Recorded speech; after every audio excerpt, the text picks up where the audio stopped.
Olá, estamos de volta com mais uma edição do Papo 21. O programa, realizado pelo Centro Cultural Banco do Nordeste, debate hoje o tema Carnaval e Cultura. O assunto será apresentado pelo documentarista, pesquisador e animador cultural, o pernambucano Sérgio Gusmão. Sérgio aborda as origens do Carnaval e os diferentes tipos dessa manifestação em todo o Brasil. Logo depois, o tema será debatido pelo jornalista Sérgio Pires e pelo produtor musical Calé Alencar. Veja agora os melhores momentos desse papo.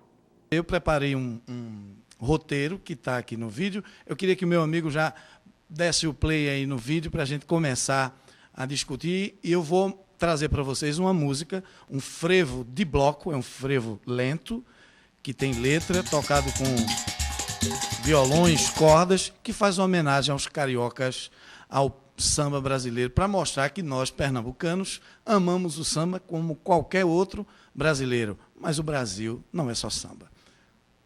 Pode botar o play.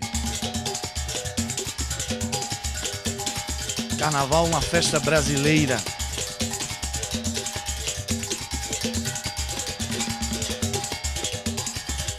Aí vai entrar Paulinho da Viola, um dos maiores sambistas e compositores.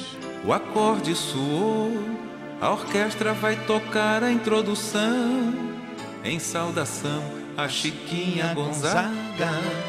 Oh, abre alas, queremos passar. As máscaras, as fantasias do carnaval pernambucano, os caboclos de lança, as baianas do maracatu, os blocos de frevo, o povo atrás, o caboclo de lança, o rei e a rainha. Recife, neste carnaval, rende homenagem ao sambista brasileiro. Botei verde e rosa, Senhor e as Chico cores da Alves, mangueira, aos ranchos e escolas do Rio de Janeiro. Recife, neste carnaval, rende homenagem ao sambista brasileiro. A Noel, Senhor e Chico Alves, aos ranchos e escolas do Rio de Janeiro. Nós queremos sempre dizer o quanto o samba tem sido importante para a identidade do brasileiro. Mas nós queremos também, a partir de agora, falar com vocês sobre os conceitos gerais de cultura. E o conceito de cultura, o que é cultura? Tudo que está relacionado com cultura está relacionado com o conceito de classe social. As classes que têm o poder impõem a sua estética cultural. As várias fases de desenvolvimento da sociedade humana sempre demonstraram isso. As classes sociais que têm o poder sempre se impõem culturalmente sobre aquilo que se chama de classes subalternas. Este é o conceito de cultura geral. Tudo o que você faz, a maneira como você anda, a maneira como você pensa, a maneira como você se expressa, a maneira como você brinca o carnaval, está diretamente relacionada com a cultura do povo a que você faz parte. É a estrutura de classes, a organização política do Estado, o sistema econômico e os seus meios de produção que determinam a cultura. Então, se um determinado segmento, um determinado pensamento daqueles que detêm os meios de produção está no poder, é esse segmento que vai impor as características culturais que devem prevalecer numa determinada sociedade. A cultura, historicamente, tem sido elemento diferenciador de classe. E, nesse sentido, as classes sociais, a gente vê muito isso. No Recife, há 15 anos atrás, os jovens brancos de classe média não queriam saber nada de maracatu, de caboclinho, de cavalo marinho, porque as classes dominantes passavam nas escolas. Na escola não se incentivava, na cidade do Recife, na região metropolitana, a gente a admirar, curtir, a aprender, a preservar e a valorizar os nossos representantes da cultura popular, porque o padrão social da classe dominante tinha um preconceito com relação àqueles que produziam este tipo de cultura. Como foi que o carnaval chegou ao Brasil? Ora, o carnaval, como muitas outras manifestações populares brasileiras, chegou através dos portugueses.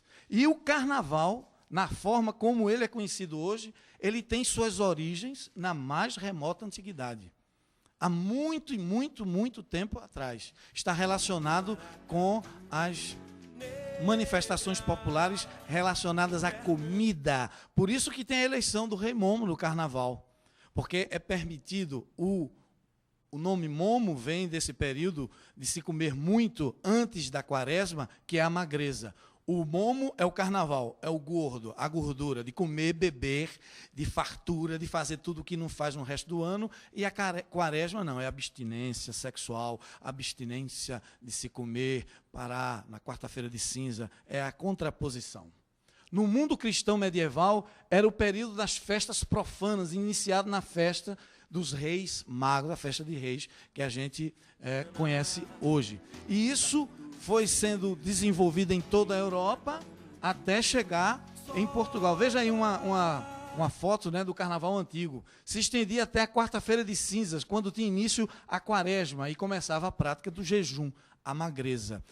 O Rei Momo era representado por um homem gordo e a quaresma era representada por uma mulher magra, fininha, que era a mulher abstêmia. Abstinência de carne até o domingo de Páscoa, porque o carnaval está relacionado. Por isso que um ano o carnaval é em fevereiro, no outro ano é em março, porque tem a ver com a Semana Santa. O carnaval era um feriado, uma brincadeira, um fim em si mesmo. Era uma brincadeira, era um grande teatro de rua, era uma ocasião de êxtase e de liberação.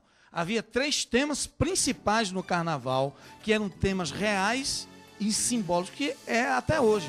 É comida, sexo e violência. Isso desde a mais remota história do carnaval. No carnaval se tem aumento de violência, no carnaval se tem aumento de sexo, tanto é que desde a Idade Média, os caras 9 meses depois, havia um grande número de aumento de natalidade, porque as pessoas se deixavam levar e tinha muita prática do sexo e da comida, de comer muito. Isso é até hoje, se a gente for ver direitinho, em menor escala. No carnaval se namora muito, no carnaval se bebe, se come muito, e no carnaval a gente vê muita violência também. É natural, faz parte da história do homem. A comida era o mais evidente. Foi a carne que compôs a palavra carnaval. O maciço consumo de carne de porco, de vaca e outras ocorria de fato em todas as cidades europeias. Acontecia a fartura da comida, pode deixar, de carnes. As pessoas saíam com linguiças penduradas. Em 1583, o Brasil tinha, portanto, só 83 anos. Na Alemanha, 90 açougueiros carregavam em desfile uma salsicha que pesava quase 200 quilos durante o carnaval na Alemanha. O Brasil tinha apenas 83 anos. Carne significava também a carnalidade, o sexo. Então, o carnaval tem a ver com essas duas. O carnaval não se opunha apenas à quaresma, à abstenção, mas também à vida cotidiana, o resto do ano. Então, tudo que eu sou obrigado a fazer no resto do ano, eu vou contrariar nesses 4 dias de carnaval. Quando você vê no carnaval as pessoas imitando uma bicha ou fazendo graça com uma mulher, ela não está querendo elevar a imagem do homossexual ou da homossexualidade. Pelo contrário, está querendo reforçar o preconceito que existe em torno das minorias. Quando a gente vê essas brincadeiras, na verdade, é a tentativa de reforçar o padrão convencional. Protestos aparentes contra a ordem social. A gente vê em Portugal, como no resto da Europa, o carnaval era tão somente o intrudo, essa palavra que é uma palavra importante. Foram os portugueses que trouxeram o carnaval para o Brasil. Durante mais de 3 séculos, o que se viu no Brasil foi a repetição do violento e porco intrudo português. A mela-mela, a água, tudo desde o início da colonização brasileira. Essa é uma máscara dos Clovis, lá de Olinda, que usam Os bailes de carnaval tiveram início na França, em plena Idade Média. Então, como foi que a gente chegou hoje? Hoje a gente vê na televisão a transmissão dos bailes de fantasias. Na França, na Idade Média, começaram a acontecer, pode deixar de bico, os bailes de máscara. No Brasil, o primeiro foi no Rio de Janeiro e tinha o objetivo de civilizar o intrudo, tirar aquela porcaria da rua e voltar para o ambiente fechado. No Recife, foi em 1845 que aconteceu. Vocês vão ver agora uma propaganda no jornal convidando para o baile. Depois, os bailes passaram a ser realizados nos teatros, né? Como é que pode um teatro? Olha aí a propaganda do Teatro de Santa Isabel, primeiro baile. Quando se imagina um baile de carnaval no teatro, não podemos compará-lo aos bailes de hoje. O próximo passo para a evolução do carnaval foi o surgimento dos clubes de máscaras, os clubes de alegorias, como nós temos aqui em Fortaleza, né? Esses grupos sociais que se organizam para realizar as suas brincadeiras no carnaval. Aconteceu também lá em Pernambuco. Foi aí que surgiram no Rio de Janeiro as escolas de samba, que no Nordeste vieram depois da guerra. Os pernambucanos, os cearenses, os nordestinos foram para a Segunda Guerra Mundial e tiveram no Rio de Janeiro contato com as escolas de samba, e de lá vieram para o Nordeste, voltaram para Pernambuco, talvez para aqui também, para o Ceará, e começaram a introduzir o samba no meio. O Carnaval Participativo do Rio de Janeiro foi, aos poucos, cedendo espaço à organização imposta pela Liga das Escolas de Samba. O curso, que é muito importante, que era delicioso, que se paquerava muito, que se brincava, jogava confete, serpentina, era uma delícia o curso. O curso, no Rio de Janeiro, foi dando cada vez mais lugar aos carros que foram se enfeitando no outro ano. Rapaz, vamos enfeitar mais, vamos botar um caminhão, e vamos enfeitar mais, e vamos enfeitar mais. E, ao passar do tempo, esses cursos viraram conjuntos fardados, pessoas que usavam a mesma roupa, por isso que o nome é escola de samba, porque pareciam alunos de uma escola que usavam a mesma farda, com a mesma cor, e começou a haver. Só que, lamentavelmente, a instituição da Liga das Escolas de Samba começou a ter muito poder e transformar o desfile, que era autêntico, mais solto, mais criativo, num desfile convencional, até chegar a esse desfile que existe hoje no Rio de Janeiro. Mas que, felizmente, muitos cariocas, inclusive Pedro Luiz e a Parede, está trazendo de volta o carnaval sem essa coisa de muros, cordas, diferenças de classe. Os pobres ficam do lado de fora, os ricos ficam do lado de dentro, como há também no Carnaval Fora de Época e no Carnaval dos Trios Elétricos. A seguir, o carnaval como um grande negócio.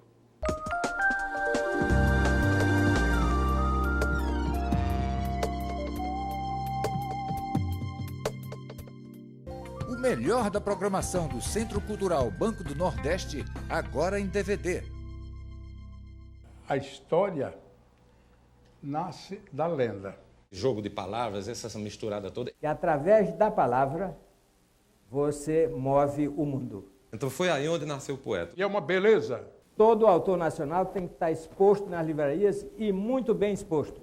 Eu fui buscar uma expressão de arte. Pegou a porta do céu, abriu assim, arrastou, aí olhou assim e disse: Língua não tem osso, mas quebra caroço.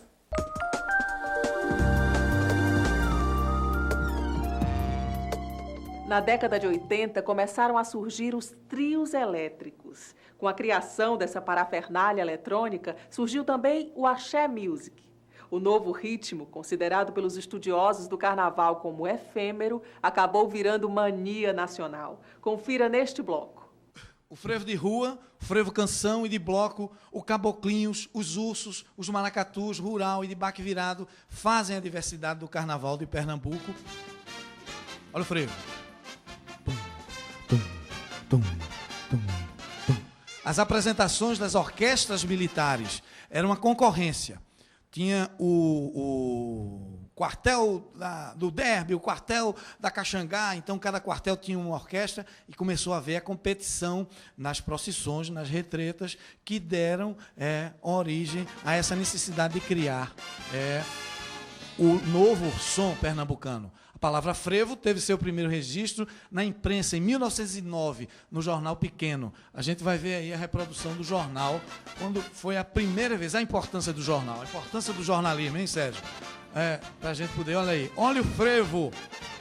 Foi a primeira vez que saiu no jornal lá em Pernambuco. Olha aí, aspectos do carnaval no início do século. 1902, viva o carnaval. 1902, dos jornais do Recife. O carnaval sendo apresentado. Vamos ver essa menina aí, só na caixa, por favor. Flaira Ferro, dançando frevo, pernambucano. A sombrinha.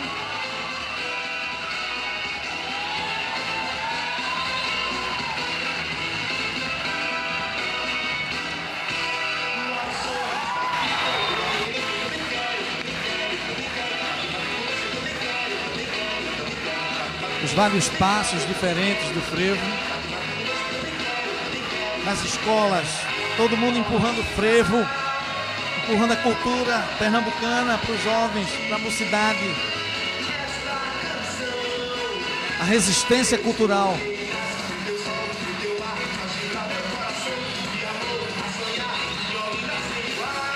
Jefferson, esse bailarino também, é o futuro. É o futuro, a forma como a influência africana no Carnaval da Bahia determinou a tendência que acabou caracterizando os ritmos adotados pelo Carnaval de Salvador. O que existe em Salvador é cultura negra, maciça, a cultura afro-brasileira em cima. Essa cultura foi que fortaleceu o aspecto, a personalidade, a característica da Bahia. A partir de um determinado momento, essa cultura afro-brasileira sofreu também um impacto provocado por outras coisas, inclusive a visita do Clube Vassourinhas do Recife, Salvador, né? Que depois, na década de 60, Dodô e Osmar desenvolveram o frevo baiano, com a guitarrinha, um frevo mais rápido, tocado com um cavaco eletrônico, que prevaleceu no final dos anos 60 para a década de 70. Era esse som. Cadê o... Suja o trio elétrico. Atrás do trio elétrico. Tirando a predominância do som pesado dos negros. A música comercial fora do eixo Rio-São Paulo e do domínio da música sertaneja, de inspiração caipira, da região central, o axé music, deu origem a essa música que nós estamos falando dela a partir de agora, que virou um fenômeno comercial no Brasil através dos trios elétricos em todo o Brasil e vendido maciçamente pela televisão. É efêmero, rápido. Ninguém se lembra de uma letra de axé music de 3 anos atrás, porque essa não é a característica do axé. A música produzida na Bahia hoje é uma música instantânea, para agora, para o Carnaval de 2003. Vamos inventar outra coisa no Carnaval de 2004, inventa outra coisa, já esquece o que passou. Essa é a característica do Carnaval baiano. Eles gostam assim, a gente deve respeitar, porque é o que eu estava dizendo agora na televisão. Ninguém pode dizer que o meu carnaval é melhor do que o seu, o Carnaval da Bahia é melhor do que o de Pernambuco, é melhor do que... Ninguém pode dizer isso. Cada um tem o seu carnaval, cada um faz aquilo que deve ser feito, como acha que deve ser feito, curte a música que faz parte da sua cultura. Há, porém, o desleixo com a tradição, e é isso que nós estamos questionando. O Carnaval da Bahia tornou-se um grande negócio, e o axé deixa de ser um ritmo do carnaval, que era executado só no Carnaval, e se transforma em mania nacional, sendo executado durante todo o ano. Tanto é verdade que o CD do Carnaval, do axé, tem um forrozinho lá, pode ver que tem um forrozinho apressado, já para pegar e vender no São João. Hoje vivemos um tempo do espetáculo televisivo. Por causa da televisão, tudo o que acontece no mundo passa a ser revestido de um caráter espetacular. Até as guerras passam a ser mostradas para todo mundo como se fosse um show, um espetáculo. A torre caindo, as cenas, ângulos, os caras da televisão nos Estados Unidos, nos dias que cederam, foram atrás, porque nos Estados Unidos muita gente anda com câmera de vídeo digital na mão, fazendo turismo. Então, atrás, para pegar, fazer uma edição e transformar o horror do atentado num espetáculo. E é isso que todos nós estamos sendo acostumados a querer ter, desde a morte, do terror, da guerra, até um simples apresentação de 2 violeiros. Por que os violeiros não estão fazendo sucesso hoje? Porque o cara precisa ter espetáculo. A gente está querendo se acostumar. Gente, nós precisamos atentar para isso. Para a cultura simples, que não tem o brilho nem a luz da televisão. Para a cultura feita pelo homem simples da região metropolitana, do interior, do sertão, para que a gente possa acordar, senão vai estar todo mundo curtindo, assistindo e querendo a mesma coisa, uma padronização, tudo um bando de robô, né? Os atentados terroristas em Nova York receberam tratamento de um grande show de horror e de morte. Diariamente, as tragédias, quando a gente liga às 5 horas da tarde, da Atena, os jornalistas de São Paulo, da Atena, estamos aqui, ele caiu no... ele perdeu a praia. Então, o cara se lascou todinho lá, e todo mundo assistindo a morte, os atentados terroristas, o sequestro, as desgraças todas, sendo mostrada como um espetáculo, fazendo com que tudo só tenha interesse se for um espetáculo. O Carnaval do Recife só se executa e se escuta música carnavalesca pernambucana, no máximo um samba, que a gente às vezes contrata Elza Soares, um pessoal, mas samba de verdade.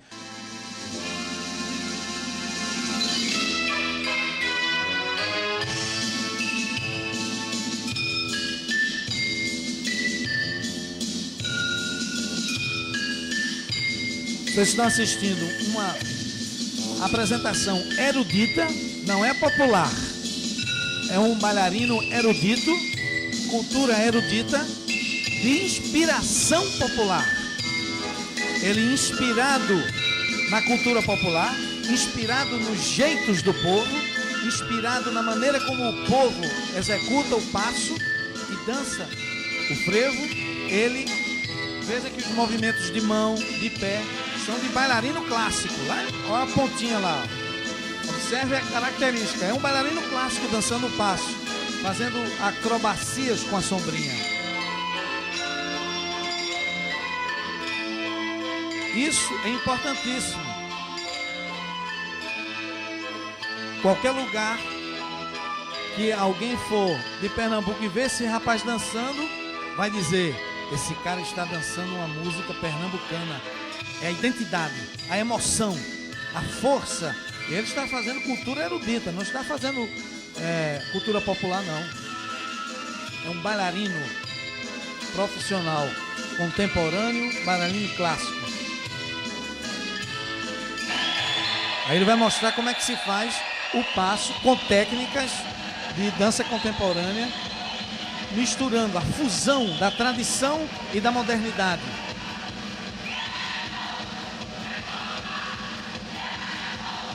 A sombrinha que se transformou no identidade do frevo, numa marca. Cada movimento desse tem um nome.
Veja no próximo bloco a luta pelo resgate do carnaval em Fortaleza.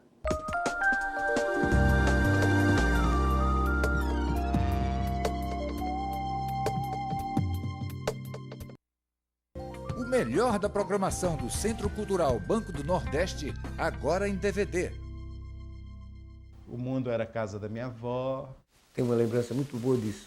Até que um dia eu ouvi uma música dos Beatles. A minha primeira individual foi no Crato. Lá não é real, né? Tu sabe, né? Aí, de repente, aquilo surgiu. A Bienal. Quem é o autor disso? Eu disse, eu. É você, o Célio Esmeralda? Eu disse, sou. Tenho um grande nome. Elis, esse é o Raimundo. Só isso. Eu fiquei lá fazendo coisas. Eu comecei a fazer coisas que se movimentavam. As velas do Mucuripe vão sair para pescar. São muitos fazendo a mesma criação. E isso é um desafio contínuo.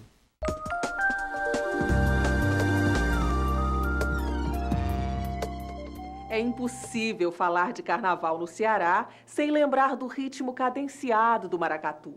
Essa manifestação popular, resultado do cruzamento entre as culturas indígena e africana, surgiu no Ceará a partir dos festejos dos Reis do Congo, por volta de 1800, e virou uma tradição carnavalesca. Veja o debate neste bloco. Em primeiro lugar, eu queria saudar aqui o nosso já antigo amigo Sérgio Guzmão, em nome dos cearenses e em nome também do Centro Cultural Banco do Nordeste. Eu tenho a honra de fazer parte também, de certa forma, dessa casa. E agradecer a você também os elogios e o incentivo, né? O estímulo que você trouxe também para esse trabalho que a gente destina com relação às festas de Carnaval de Rua de Fortaleza. Essa semana tem um fato super interessante, que eu passava na Praça do Ferreira, que é o ponto principal do centro da cidade, que é aqui próximo, e tinha uma bandinha daquelas charangas nossas conhecidas que ficam tocando pela época do Carnaval, e os músicos lá também fazendo o seu trabalho, ganhando o seu dinheirinho, né, na sua charanga. E ao mesmo tempo em que se tocavam as marchas conhecidas do Carnaval, compostas pelos compositores do Rio de Janeiro, da época áurea da produção musical do Rio, das marchas, e Braguinha e aquela produção toda. Aí, no meio daquilo tudo, toca Adeus Praia de Iracema. Então, isso para mim é um fato, além de ser um fato histórico maravilhoso, isso se reporta a uma música que foi composta nos anos 50. Então, quando você fala da tradição, então um fato desse, para mim, foi o que de mais relevante aconteceu comigo nessa época que precede o Carnaval. Porque ali está não só a música do Luiz Assunção, está o fato de que nós temos uma cultura musical para o Carnaval, como você tem o Capiba, grandes outros compositores pernambucanos dentro da história da música pernambucana. E isso pertencente ao ouvido popular, né? O que acontece de forma muito espontânea.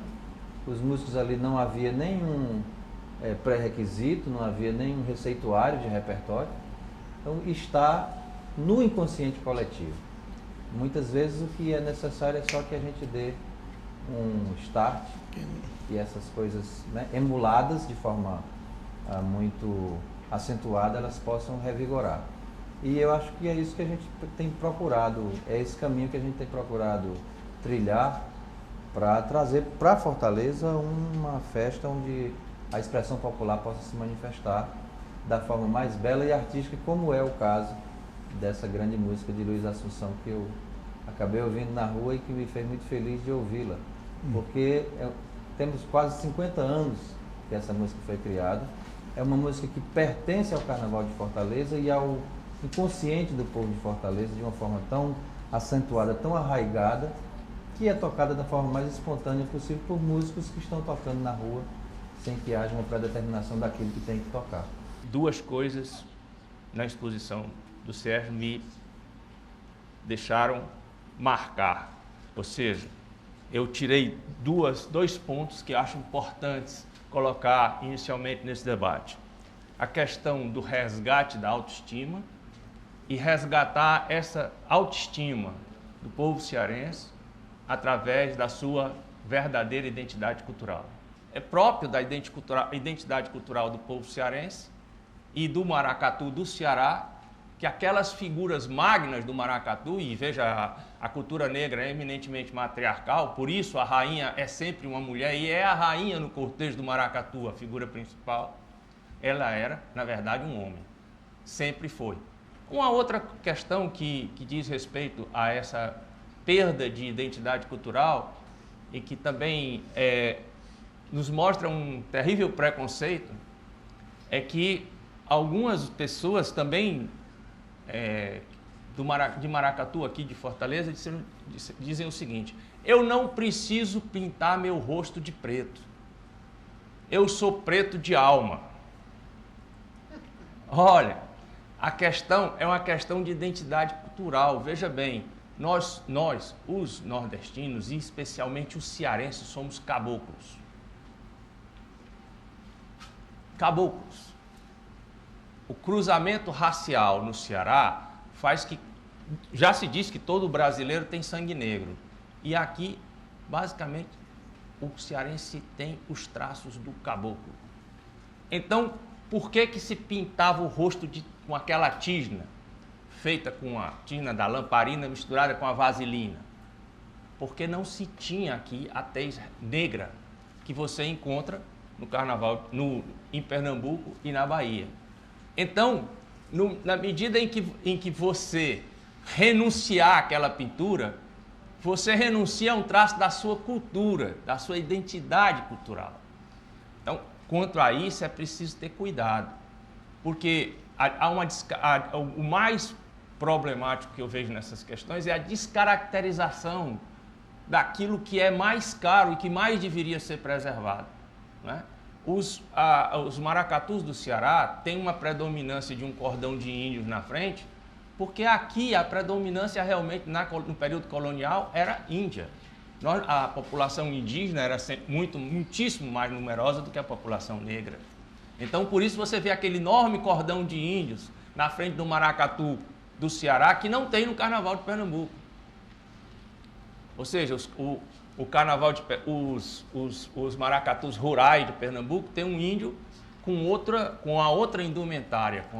Agora, o que não tem sentido é os cordões de índio daqui começarem a se vestir como se fossem índios americanos, né? O que não tem sentido é você produzir uma descaracterização nas manifestações carnavalescas, numa das manifestações carnavalescas mais belas, que é o Maracatu do Ceará, colocando roupas de luxo, de extremo luxo, mas que não tem nada a ver com o cortejo de coroação da rainha, que é o maracatu. Maracatu, o que era o maracatu? Na sua origem. Outra coisa, para vocês que são estudantes, eu quero dizer uma coisa. Não pensem a vocês que o maracatu do Ceará foi importado, como vocês ouvem e leem frequentemente nos jornais. Não é verdade. O festejo dos reis do Congo está no Ceará desde 1800. Eu fui buscar isso nas atas das igrejas coloniais do Ceará.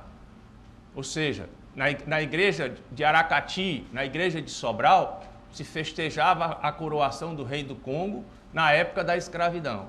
E o maracatu vem dali. Vamos aqui às perguntas. Vamos começar aqui com uma pergunta para o Calé Alencar. Essa pergunta é de Alex Costa de Oliveira, fotógrafo e documentarista, que tem a ver com o que o Sérgio Pires acabou de falar também, Calé. A pergunta: de que forma o governo do estado pode ajudar no desenvolvimento do carnaval cearense, mais especificamente nos blocos de carnaval daqui de Fortaleza? Em primeiro lugar, com uma política cultural que possa dar condições materiais de se realizar uma festa que se volte, sobretudo, para a sua tradição e para a sua história cultural. Falamos aqui a questão da educação. Se ela não estiver irmandada com a questão cultural, todo e qualquer esforço vai ser em vão. Então, o fato de termos, inclusive, aqui um público bastante jovem é uma coisa motivadora, porque a gente vê que os jovens têm um interesse. E se você tiver institucionalmente essa informação, esse tipo de atividade cultural, né, emulado como forma de informação, como forma de se dar elementos e se propiciar que essas manifestações possam ser vividas, né, absorvidas, respeitadas, retrabalhadas e mostradas de forma responsável, é claro que a gente espera que isso aconteça. Mas eu repito, eu não acredito que apenas uma ação cultural possa determinar esse caminho com êxito. Isso teria que haver aí, a meu ver, e acredito que muitas pessoas têm se manifestado de forma positiva com relação a essa posição, é que a educação possa também ser trabalhada no sentido de você mostrar as tradições, até mesmo de você reviver algumas coisas que já aconteceram e que podem, né, estimular a criação de outros grupos que tenham como base, que tenham como referencial essa cultura ou essa forma de expressão artística que já passou. É claro que é muito mais dinâmico se trabalhar o que acontece agora. Eu acredito que, em termos locais, nós temos essa expressão cultural riquíssima e fabulosa, magnífica, que é o nosso maracatu. E até gostaria de dar mais alguns elementos com relação ao que Sérgio Pires colocou aqui, que é essa identidade ímpar do maracatu de Fortaleza e de como aconteceram essas coroações de reis do Congo no Ceará. Talvez vocês passem aqui na Praça dos Leões e não percebam a dimensão da importância histórica dessa igreja que está ali, que é a igrejinha de Nossa Senhora do Rosário. Essa igreja foi construída, em primeiro lugar, como uma capela de taipa, de palha, coberta de palha, pelos negros da cidade de Fortaleza, que fundaram ali a Irmandade de Nossa Senhora do Rosário dos Homens Pretos. A partir desse núcleo original, essa igreja, por uma coincidência, né, até fortuita, ela teve que abrigar todos os equipamentos da Igreja da Sé, que não era essa catedral como a gente conhece hoje, era a primeira, a igrejinha de São José, que foi ser demolida. Então a Igreja de Nossa Senhora do Rosário passou por uma reforma para poder abrigar todo o equipamento da igreja, que era a principal da cidade. E aí, com essa reforma, ela passou a ter esse prédio, como tem hoje, que está sendo, atualmente está sendo restaurado. Ali aconteceram coroações de reis do Congo. No adro daquela igreja aconteceram os autos dos Congos, que eram danças entre dois grupos, né, duas embaixadas. No momento em que as irmandades foram perdendo força e essas coroações não aconteciam mais dentro das igrejas, eles passaram para a rua, como o Sérgio bem frisou, depois passaram para o carnaval como forma de sobrevivência, já que os autos dos Congos eles pertenciam às festas do ciclo do Natal. Com as proibições, com os preconceitos, eles passaram para a época do carnaval para sobreviver. Vamos aqui para uma pergunta para o Sérgio Guzmão. É uma pergunta da TT Macambira, arte educadora do Colégio Luísa Távora. Ela pergunta, Sérgio, na Grécia Antiga, a comédia nasceu justamente de uma procissão jocosa, onde as prostitutas iam à frente, entoando cantos obscenos e se divertiam à larga. Seria esse evento um precursor do nosso carnaval? A história das sociedades humanas sempre você vai identificar na mais remota história traços da necessidade do teatro, porque se a gente for ver direitinho, o carnaval é um teatro. As pessoas transformam a rua num grande palco e lá interpretam seus papéis para reforçar conceitos, para protestar, para desafogar, para poder aliviar tensões, a necessidade humana. E, evidentemente, que todas essas experiências humanas acumuladas ao longo da história da sociedade vai colaborar. Na Europa inteira havia isso e os portugueses trouxeram para cá. A gente pode dizer que também, de uma forma indireta, não diretamente, mas na história europeia, mais para cá, menos para lá e mais para cá, mais para a França, mais para Portugal, mais para a Espanha, é que ajudaram a compor o que nós estamos vendo hoje aqui no Brasil. Deixa eu complementar aqui só. Pois é. É o seguinte, o curso de carros, só porque ela falou sobre a prostituição e tal, havia um curso de carros aqui na Fortaleza. Esse curso de carros ocorria na Avenida Dom Manuel. Vocês conhecem a Avenida Dom Manuel, né? Ali, até hoje Centro Cultural Dragão do Mar.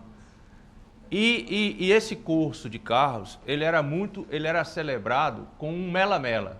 Então, as pessoas jogavam água, jogavam maizena, jogavam tal, jogavam até outras porcarias aí, que não dá para citar aqui, mas jogavam tudo em todo mundo, ou seja, era todo mundo jogando, sujando uns aos outros, nesse curso de carros. Mas nesse curso de carros, tinha uns caminhões notáveis, forrados de veludo vermelho, e nesses caminhões iam, na verdade, desfilavam as prostitutas, que ao contrário das outras pessoas, colocavam belíssimas fantasias, faziam fantasias muito bonitas e ocupavam esses carros. Então, havia como que uma convenção. Todo mundo sujava, todo mundo, menos aqueles caminhões. Ninguém jogava talco, ninguém jogava maisena, ninguém jogava água, ninguém jogava nada naqueles caminhões. Os caminhões, na verdade, era um momento daquela sujeirada toda em que se via pessoas belamente fantasiadas e eram, na verdade, os caminhões, cada um de um dos prostíbulos de Fortaleza. Algumas pessoas dizem que é um mal necessário, porque trazem divisas, trazem não sei o quê, sei não, mas culturalmente eu acho que isso é muito ruim e prejudica por demais a cultura. Eu vou falar da nossa cultura, mais especificamente, a cultura cearense, porque nós temos outras coisas, outras manifestações culturais desta natureza, principalmente da musicalidade do povo cearense, para mostrar, para enriquecer o panorama nacional e que, de certa forma, estão, nesse momento, com essa predominância da micareta, estão sendo colocadas em segundo plano. Nós chegamos algumas vezes a dialogar com os organizadores no sentido de tentar abrir um espaço para que ali se inserisse uma manifestação típica da cultura cearense. Até cheguei a dizer, olha, já que vocês vão usar a televisão e tal, por que não o maracatu abria o evento? Não houve nenhuma ressonância a essa colocação, isso não frutificou, porque também não era do interesse deles mostrar o maracatu. Que vocês falassem um pouco sobre características e diversidade entre os maracatus de Pernambuco e do Ceará, que são diferentes, né? Bom, em primeiro lugar, nós temos uma cultura que foi deixada como herança dos povos negros que vieram para o Brasil e que isso foi deixado tanto em Pernambuco, como na Paraíba, como na Bahia, no Ceará também. E aí muita gente ri um pouco quando se fala assim, os negros deixaram alguma coisa aqui cultural, mas cadê o negro, né? Está misturado, em qualquer rosto de cearense caboclo que você vê por aí tem um pouquinho do sangue negro. É claro que o negro se dirigiu mais para a região do Cariri, mas a gente tem que lembrar que antes um pouquinho da abolição de 1884, que é aí onde o Ceará se antecede a lei áurea, né, em 4 anos, nós tivemos 2 períodos de grande seca, onde o elemento negro no Ceará ele foi levado para outros estados do Brasil, configurando o tráfico interno, né? E aí houve uma evasão muito grande de negros que viviam no Ceará. Mas mesmo assim, quando nós tivemos a abolição em 1884, com a data do dia 25 de março, que é aí onde se ressalta a figura do Francisco José do Nascimento, que é o Dragão do Mar, nós ainda tínhamos aqui em torno de 25 mil negros em 1884. Isso são dados estatísticos, estão aí presentes nos livros do Raimundo Girão, do Eduardo Campos e outros historiadores. Essa turma de negros que veio para cá deixou esse tipo de maracatu que, em primeiro lugar, conserva muito parecido com o do Recife, o cortejo e a saudação à rainha. Há no maracatu pernambucano uma identidade muito grande com a religiosidade. Eles pertencem aos terreiros. Né? O maracatu do Ceará é um folguedo. Ele não sai com todo o ritual de dentro de um terreiro. Não há essa relação intrínseca entre o folguedo e a religiosidade. Então ele sai como um brinquedo de carnaval. É um brinquedo. Vocês usam a palavra brinquedo para o que a gente usa aqui como bloco de carnaval, né? Então ele é um brinquedo de carnaval, se reúne na época, tanto que quando o Sérgio se reportou aqui agora há pouco aos carnavais, aos maracatus, que ele falava na origem das coroações e que depois virou maracatu, que seriam diferentes desses maracatus que depois passaram a ser agremiações oficiais do carnaval.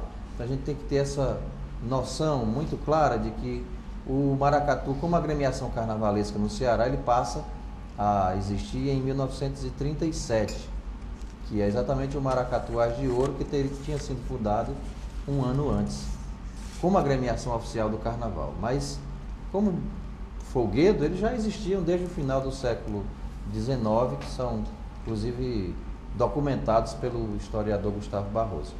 Uma outra característica, além dessa de não haver essa relação muito acentuada com o brinquedo e a religiosidade, é exatamente esse fato que me parece o mais importante de todos, que é a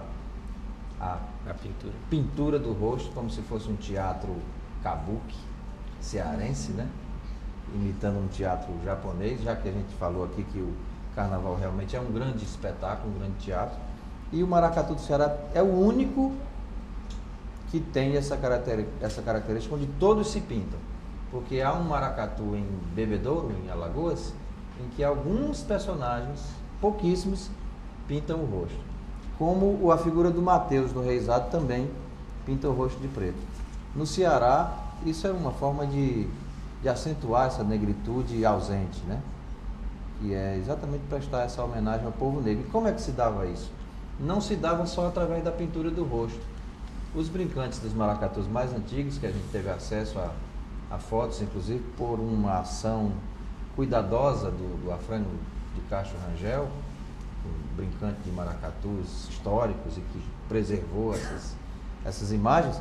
Então eles tinham também blusas, luvas, calças, onde era todo preto, né? Além da pintura do rosto. Temos um outro diferencial que é marcante, que é o ritmo, né? Enquanto o maracatu pernambucano, ele parece mais um samba, mais um coco, uma coisa de uma embolada, né? Ele é mais ritmado.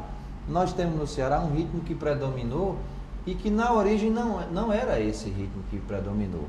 Esse ritmo apareceu lá pelos anos 50 com o maracatuá de espada, empolgou de tal modo a todos os outros que ele contagiou e permaneceu, que é esse ritmo que a gente conhece como o mais tradicional, né?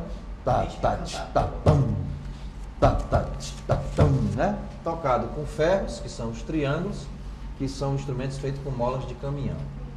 Então o sujeito, para tocar aquele ferro lá, tem que ter amor muito. Gás danado. É uma coisa interessante nessa que daria esse diferencial claramente para vocês, é se nesse trabalho ele tivesse colocado um pouco do ritmo dos dois maracatus, né?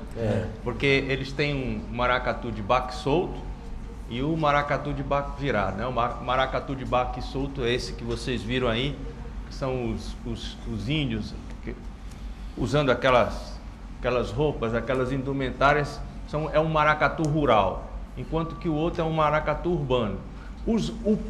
Em todos dois, o ritmo é bem diferente do ritmo do maracatu do Ceará, né? E há me parece que, inclusive, aí dá para se ver bem uma diferença de indumentária. Você percebe a indumentária do maracatu pernambucano, ela é muito mais despojada. A indumentária do maracatu cearense é uma indumentária pesada, de roupas que na década de 50, de 60, os cordões de baiana do maracatu, aquelas duas filas indianas que ladeiam o maracatu, eram todas as fantasias feitas de renda da terra. Renda verdadeira, né? Quer dizer, eram fantasias que você hoje poderia levar para qualquer museu e colocar lá, porque eram belíssimas fantasias, se bem que eram cordões pequenos, ou seja, os maracatus nunca tiveram grandes cordões de baiana, mas haviam esses cordões, esses homens pintavam o rosto de preto e as fantasias eram muito bonitas e muito pesadas. Talvez até essa indumentária pesada tenha contribuído também para que esse ritmo tenha ficado mais dolente, mais marcado, porque a coreografia também foi ditada por uma roupa que não permitia que você fizesse evoluções mais rápidas, né? Só completar um pouco também aqui que o Sérgio falou, com relação ao ritmo que eu falei aqui, que predominou a partir dos anos 50, então antes tinha que ter um outro. O que ocorre é que em algumas pesquisas que a gente fez, no sentido musicológico, é que a partir de um registro feito pelo folclorista Luiz Heitor Corrêa de Azevedo, que é um trabalho feito na década de 40 e que foi lançado só em 97 pela Biblioteca do Congresso dos Estados Unidos, e nós tivemos acesso a esse registro. Então ali estava gravado um pouco da memória, mas esse pouco, de uma forma muito significativa, nos mostrava claramente variações dos ritmos dos congos de Fortaleza e variações dos ritmos dos maracatus de Fortaleza, que seriam baseados nesses congos que naturalmente seriam o seu referencial mais próximo, né? E essa batida do Ás de Espadas da década de 50, que predominou até hoje e que hoje é a característica básica do maracatu do Ceará, ela já estava, era uma das variantes dos congos lá da origem, que foi gravada em 1943. Lá a palavra maracatu em Pernambuco, ela é bem antiga mesmo. 1600 já se falava desses jogos que os negros realizavam, né? E a batida, para você, do baque, o baque virado, ou maracatu nação. Por que nação? Porque cada negro, você imagine, olha, quando a gente pensa isso, a gente fica muito revoltado. E nas minhas participações, quer seja como animador, como palestrante, eu sempre falo nisso, nessa coisa de vai demorar muito tempo para a gente se redimir do pecado de ser o último país a ter a libertação dos escravos. Centenas de milhares de homens e mulheres foram retirados. É como se você estivesse aqui na praia, imagine, tomando seu banho de mar, tomando a sua cervejinha nos dias de hoje, em uma nave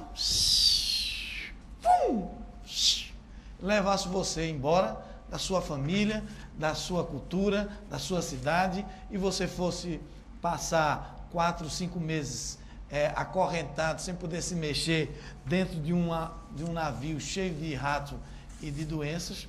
Uma boa parte dos negros morriam, chegar num lugar estranho e ser obrigado a trabalhar naquelas condições. Isso é um absurdo, é uma marca indelével que nós vamos carregar por muito tempo, e imagine e pensar que ainda hoje tem gente que tem posicionamento preconceituoso contra os negros brasileiros, negros que são fundamentais para a formação cultural de tudo, mas a gente ainda tem que redimir isso. Então, as nações eram os grupos diferentes de nações africanas que chegaram ao Brasil. E o nação, em Pernambuco, significa isso, o baque virado, que os tambores são chamados de alfaia.